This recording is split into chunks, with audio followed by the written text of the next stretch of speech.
Well, at Toy Fair we're going to have thousands of new toys on display. There's literally thousands of new toys that are introduced to the market every year. So it's very difficult to make predictions, but we have worked with a group of independent retailers who have had a look around and they've picked their top 32 toys that they think will do well this year. Well, for 2012 we've got our new Future Planet range, which brings a lot more technology to Playmobil. We've got everything from the main base. It's got a solar panel that will actually drive certain things on the base.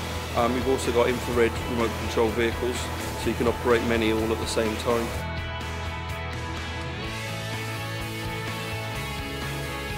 So you can actually get a lump of chocolate very easily between your fingers.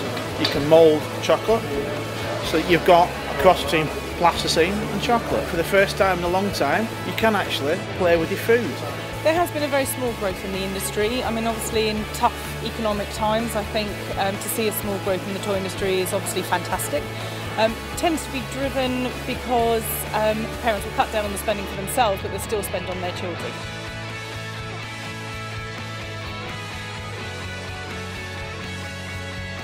We have a lot of great toys coming out this year, a lot of exciting themes. In some of our younger age themes, we have a whole new city range, which is coming out. We brought the police and fire teams into the forest to fight some of the baddies who've gone out there, and there's some great sets in that range. We have a license with Lord of the Rings that'll be coming out in the back half of the year. I'm a bit of a movie fan myself, and those products just are so authentic, so many features and functions built in, and those look absolutely outstanding. And the last thing I'll comment on is Lego Friends. It's a brand new range that we introduced on Boxing Day of last year, but it's a lot of new sets coming out this year. We're seeing lots of app toys coming through, so for lots of parents that have got smartphones and their children are playing on those, there's brilliant ways of incorporating those into traditional toys. What we have here with Aurasma Light is the first ever application where you can tag augmented reality content onto the real world as a user.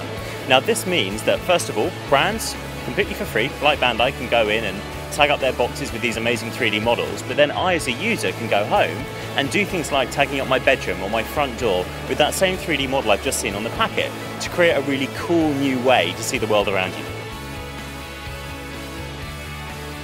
From Vivid we've got App Monster, which is basically where you put a kind of smartphone inside a traditional plush cuddly toy, so you can have it just as the cuddly toy, or you put the phone inside and suddenly it has this interactive face, falls asleep, becomes a DJ. Really very clever kind of technology.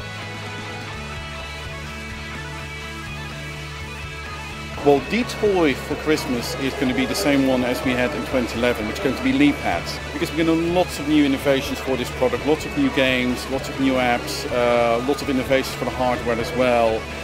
Our app center is evolving, so lots of new types of content, video, fun game stuff for kids. So we're quite confident that it will remain the #1 toy even for Christmas 2012.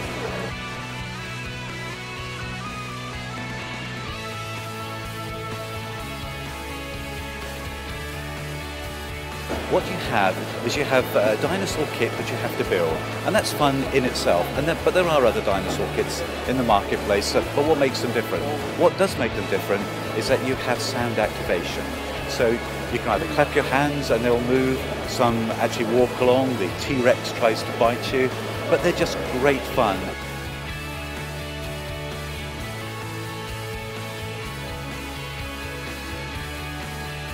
On the other side, we've got things that are the kind of traditional toys, the traditional brands that people like playing with, like Playmobil and Lego, and for girls, things like Sylvanian families. So there's lots of things there for every price range and also for every type of toy that people like playing with.